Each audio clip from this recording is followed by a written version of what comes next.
Ladies and gentlemen, let's talk about a habit that's quietly sabotaging your potential, and most people don't even realize they're doing it.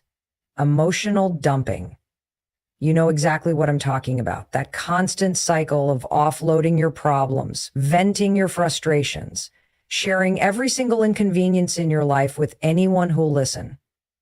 It might feel like relief in the moment, but the truth, it's draining your power. Every time you do it, you're giving away control of your emotional state.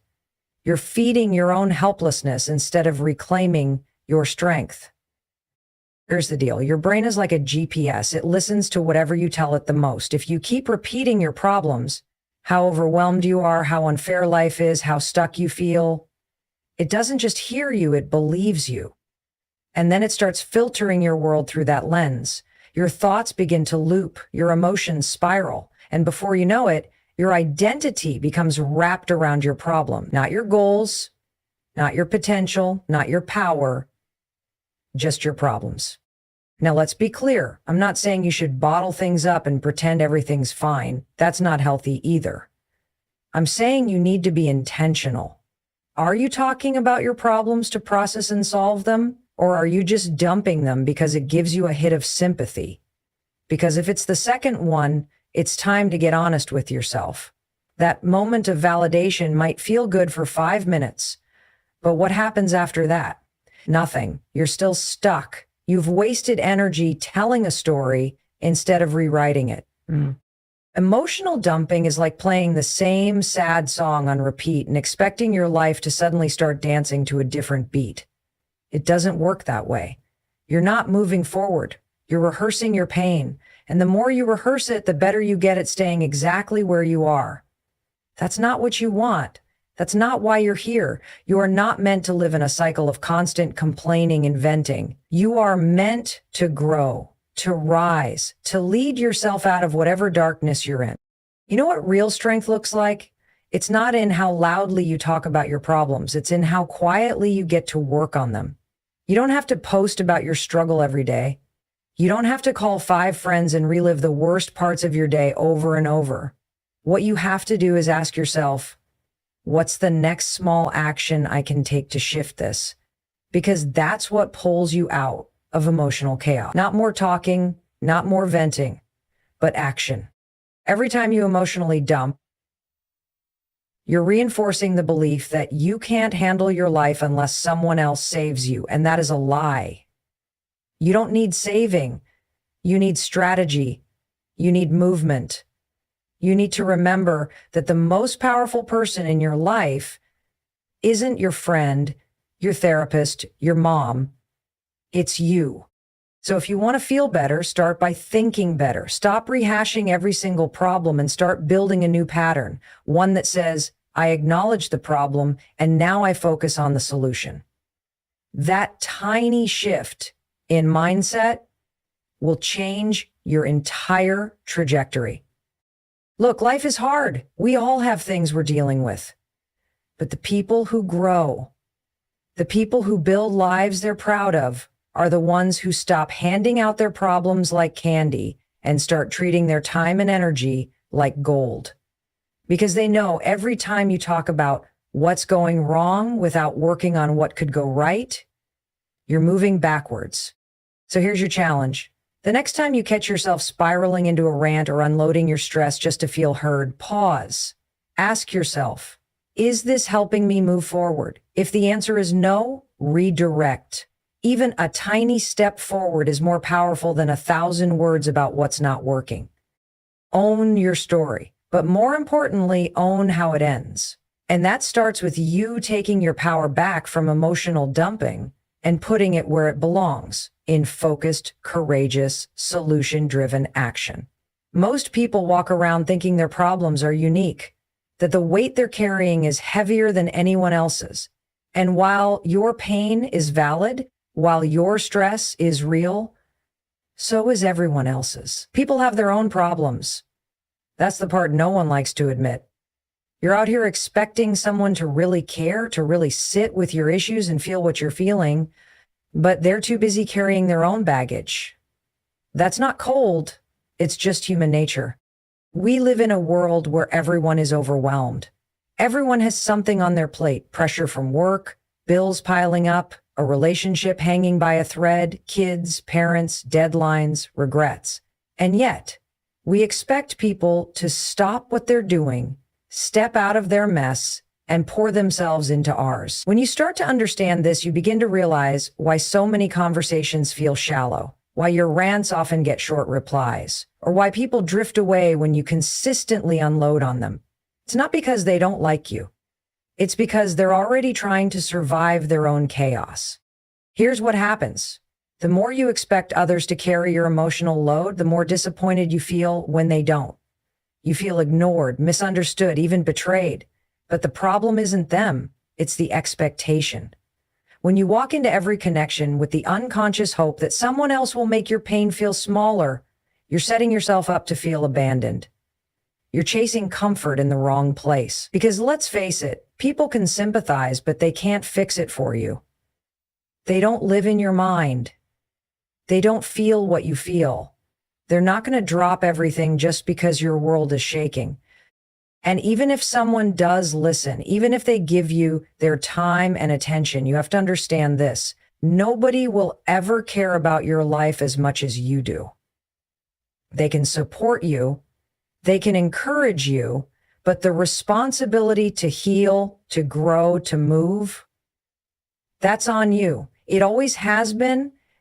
This realization isn't meant to isolate you, it's meant to wake you up. You need to stop putting your emotional well-being in other people's hands. You need to stop looking for someone to always understand, because they won't, and they don't have to. That's not their job. Your job is to understand yourself, to sit with your own pain, to process your own thoughts, to stand up even when it's hard, and decide that no matter how messy things are, you're the one who has to clean it up. When you stop expecting others to solve your problems or hold space for every breakdown, you free them, but more importantly, you free yourself. You stop being dependent.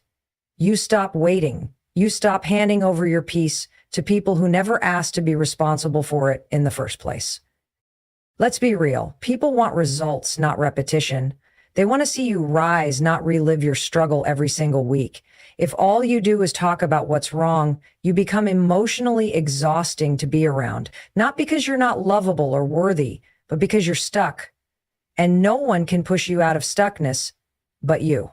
So the next time you feel like dumping your problems into someone else's lap, pause and ask yourself, what am I really hoping to get from this? If the answer is attention, validation, or sympathy, it's time to shift.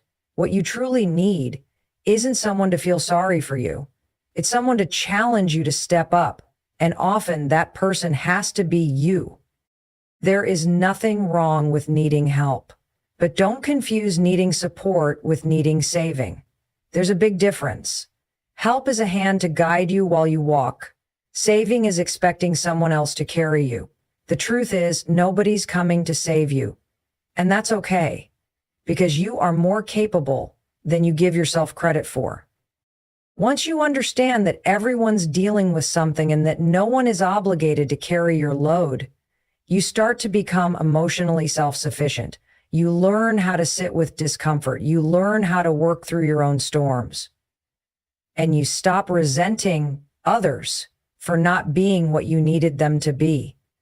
That's freedom. That's growth. That's power. And it's all waiting for you to stop expecting, start owning, and rise. There's a huge misconception that talking about your problems is the same as doing something about them. It's not. Venting and solving are two completely different things, and too many people get stuck in the habit of mistaking one for the other. You can talk about how overwhelmed you are, you can cry to your best friend, complain to your coworkers, or post a long rant on social media. But none of that is movement. None of it is progress. It feels good in the moment, sure. You get that emotional release, that hit of validation when someone agrees with you or says, yeah, that sucks. But when the conversation ends, what's different? Absolutely nothing. You're still in the same situation. You still haven't made a decision. You haven't taken a step forward. And worst of all, you've probably drained the energy you could have used to do something real. Venting is emotional fast food. It gives you a quick sense of satisfaction, but it doesn't actually nourish or empower you. And if you do it too often, it becomes a cycle that's hard to break. You start going to people not to grow, but to release pressure. You end up managing stress instead of managing solutions. It's easy to fall into this trap because venting feels like doing something. You're engaging, you're expressing, you're connecting. But what you're not doing is fixing anything. You're not building resilience. You're not learning skills. And you're definitely not taking action. The harsh truth is, if you're not moving toward a solution, you're just repeating the problem over and over. And the more you repeat it, the more real it becomes in your mind. The bigger it feels, the harder it seems to overcome. When you train yourself to constantly verbalize your frustration without pairing it with action, you create a pattern in your brain that says, talking is the goal, but it's not. The goal is change. The goal is progress. And that doesn't come from repeating what's wrong. It comes from asking, what now? That question is powerful. It shifts your mind from problem-centered to solution-focused. It stops the spiral and forces clarity. Now, does this mean you should never talk about what you're going through? Of course not. We all need space to process and feel. But there's a difference between processing and rehearsing. Processing is temporary. It's the act of getting clear on what's happening so you can figure out what to do next. Rehearsing, on the other hand, is when you go over the same problem again and again, hoping the story itself will bring relief. It won't. If you really want to change your life, you have to interrupt the pattern. You have to stop telling the same story and start creating a new one. That means being intentional about when you speak and why. Before you vent, pause. Ask yourself, am I saying this to move forward, or am I just trying to feel better temporarily? If it's the second one, take a breath and choose a better path. Write it down in a journal. Go for a walk. Sit with the discomfort. But don't keep pouring your energy into empty conversations that go nowhere. The truth is, you are capable of solving way more than you think, but you'll never access that power if you're always looking outward for relief. Real growth begins when you start turning inward and asking yourself hard questions. What can I control? What's one small thing I can do right now to make this better? Who can help me? Not just listen, but help me build a plan. That's where your energy needs to go. Not into rants, not into venting loops, but into strategy and movement. And let's be honest, venting doesn't even make you feel that much better in the long run. It often leaves you feeling more tired, more frustrated, and more helpless. Why? Because you're reliving the problem without resolution. You're stirring up emotions without channeling them into anything productive. That's emotional burnout disguised as emotional expression. So the next time you feel like unloading, pause. Ask yourself if you want to feel better for 5 minutes or change your life for good. If the answer is real change, then stop talking and start doing. Solutions don't come from your mouth. They come from your mindset and the action you're brave enough to take. Every time you open your mouth to talk about how unfair life is or how hard things have been, you're doing more than just sharing your story.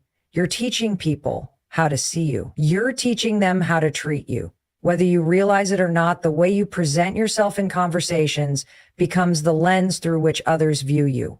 If all you ever talk about is how overwhelmed you are, how nothing ever works out for you, how people always disappoint you, guess what? People start to believe that version of you, not because they want to judge you, but because you've trained them to. Words have power. Repetition creates identity. If you keep telling everyone that you're struggling, eventually even you forget that you're capable of thriving. You're building a brand around being the victim, the one who can't catch a break, the one who always has a problem. And that becomes dangerous. Because once you lock yourself into that identity, it's hard to break free.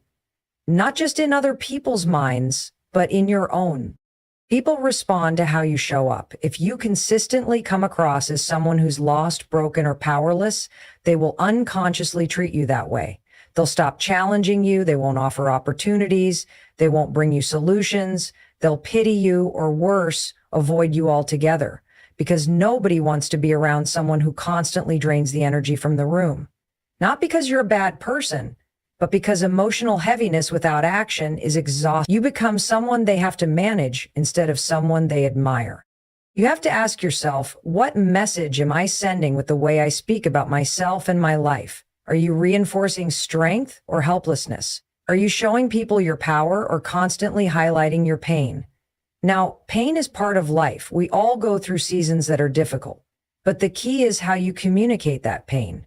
Are you speaking from a place of growth and responsibility? Or are you stuck in the loop of blame and hopelessness?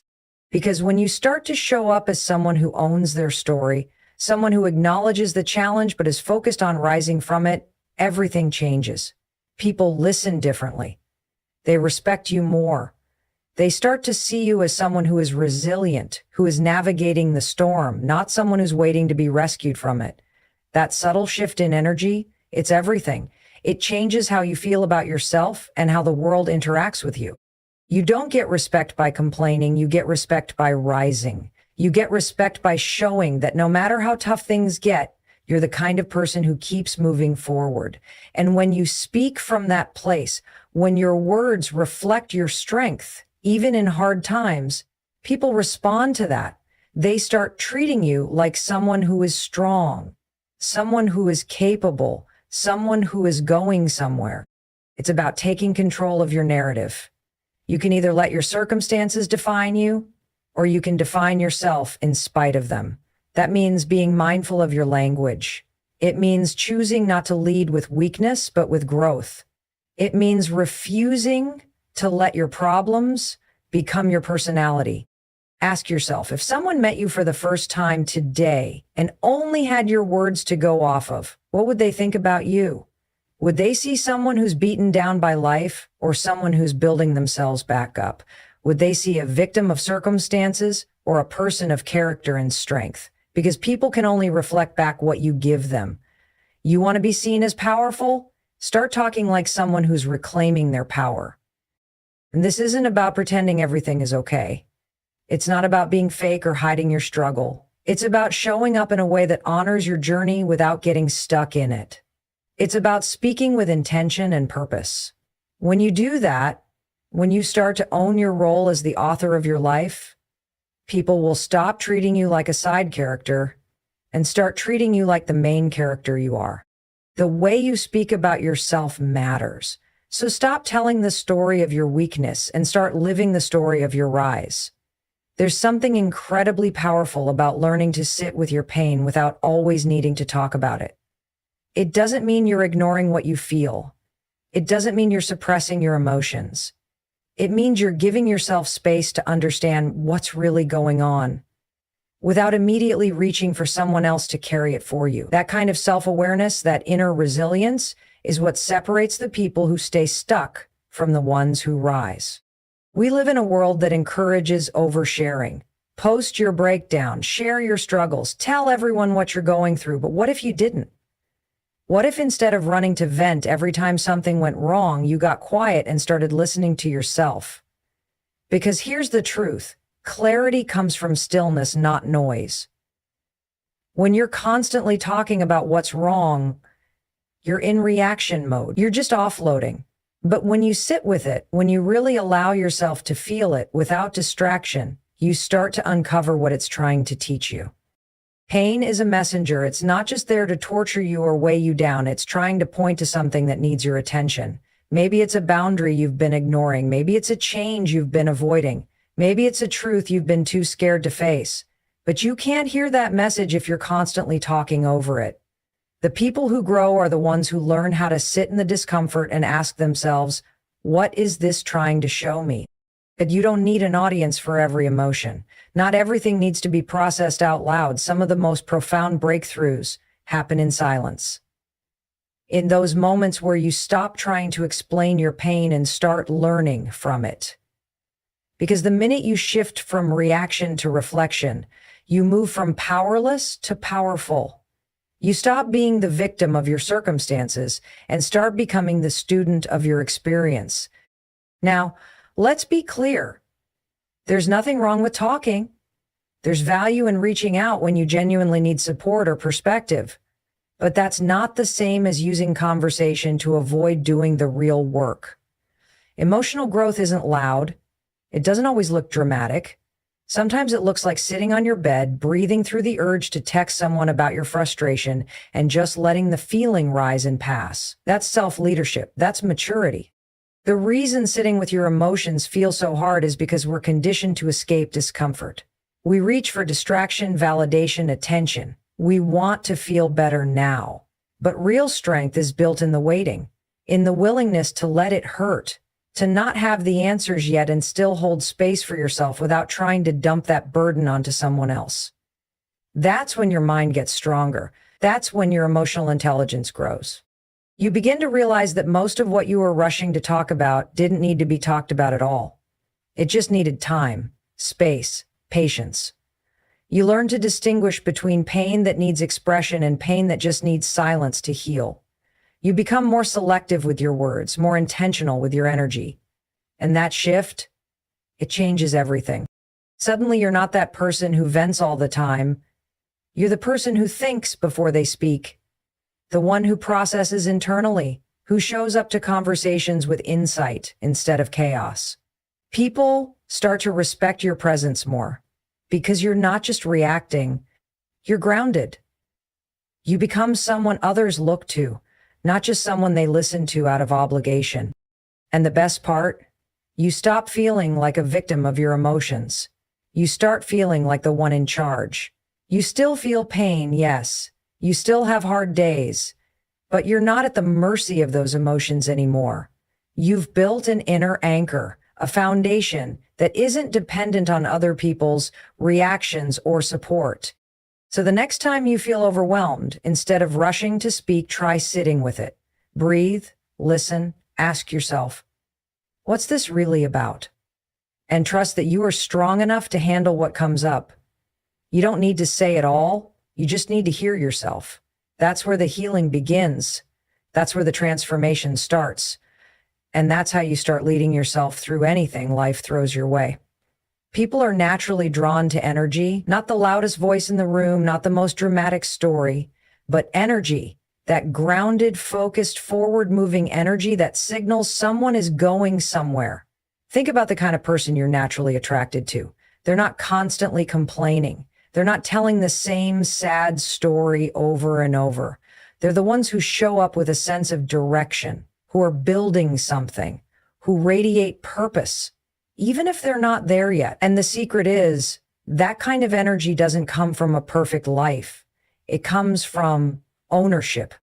When you take ownership of your problems instead of broadcasting them, people start seeing you differently. You become magnetic, not because everything is great, but because you're clearly in control of your mindset. You're not defined by what's happened to you. You're defined by what you're doing about it, and that is rare. That kind of personal responsibility is powerful. It sends a message without you even having to say a word. I've got this. And that's what people trust. That's what people respect. When you stop talking about your problems all the time, you conserve your energy, you keep your power close to you. And instead of wasting it trying to get people to understand or sympathize, you put that energy into taking action, into solving, into building, into healing. And that's when your presence starts to change. You walk into a room and people feel that strength. They don't know your whole story, and they don't need to, because the way you carry yourself says enough. You're not just surviving, you're doing something about it.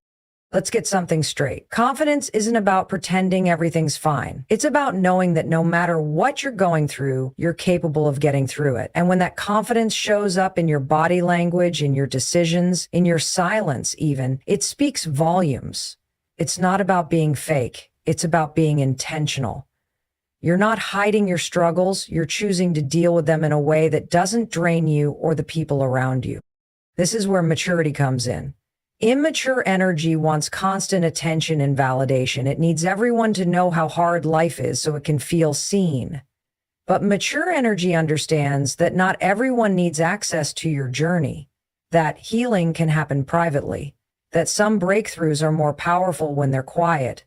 You don't need to explain every step. You just need to keep taking them.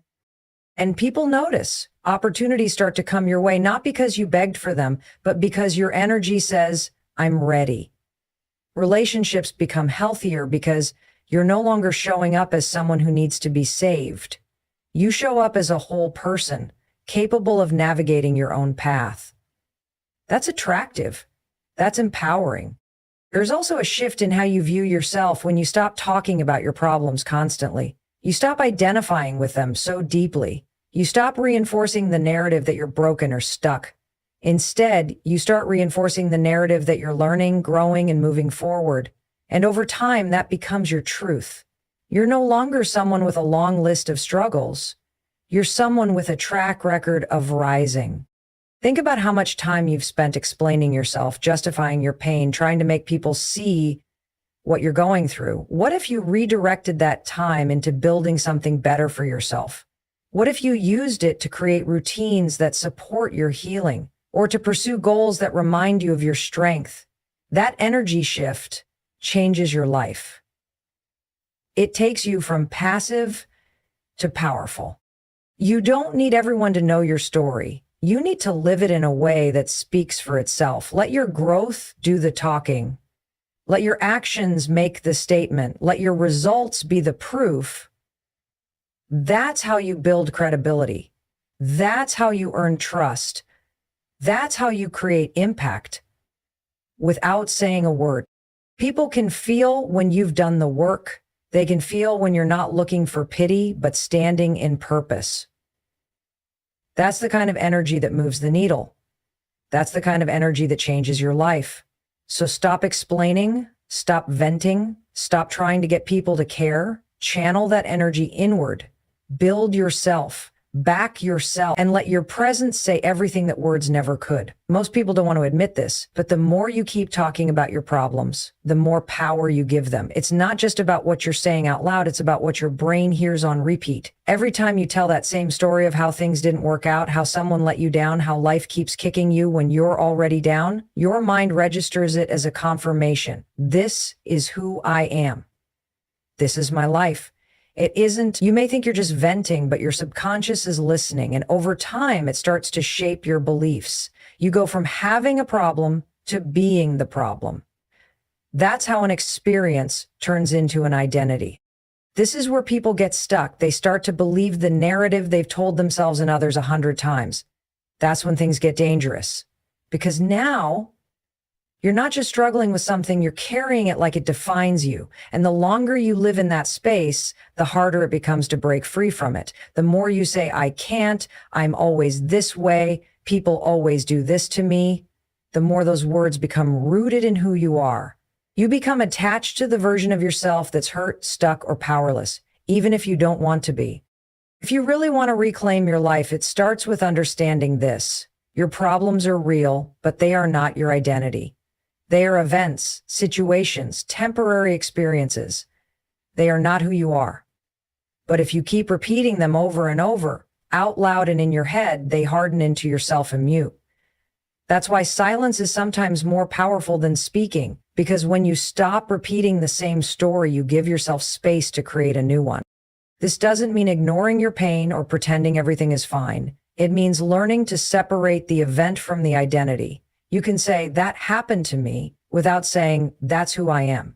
You can feel disappointment without becoming a disappointed person. You can go through failure without becoming a failure. That distinction is everything. The real shift happens when you stop identifying with what's broken and start identifying with what's possible.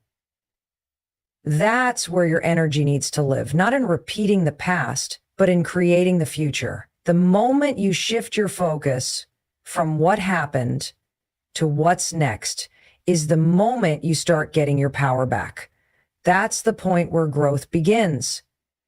One of the biggest lies we tell ourselves is that talking about something makes us feel better. Sometimes, yes, expression is healthy, but too often we use repetition as a crutch. We keep telling the story because we think someone else's understanding will heal us. It won't. What heals you is the decision to move forward. What heals you is showing up for yourself differently. What heals you is breaking the habit of telling the same painful story like a script you've memorized. You have to understand your brain is always listening. It believes whatever you tell it. So if you want your life to change, you need to change the way you speak about your life. That includes the words you say to yourself when no one's listening, especially those You can't plant seeds of growth and keep watering them with words of defeat. You can't want to rise while speaking from a place of staying down. Start telling yourself something different. Start saying, I'm figuring it out. Start saying, I'm healing. Start saying, I don't have all the answers, but I'm moving forward anyway. Those aren't just affirmations. They're directions for your life. They're shifts in identity. And when you start speaking from that place, even if it feels uncomfortable at first, your brain starts to follow. Your energy shifts, your decisions shift, your habits shift, and slowly but surely your life begins to reflect that new story. The most powerful story you'll ever tell is the one you tell yourself. So stop rehearsing the version that keeps you small. Stop identifying with your pain. Feel it, learn from it, but then let it go. Choose to create a new narrative, one where you're not the victim, but the victor, one where your past isn't your prison, but your platform. That's how you take your power back, not by telling the world what hurt you, but by showing the world what you've built from it.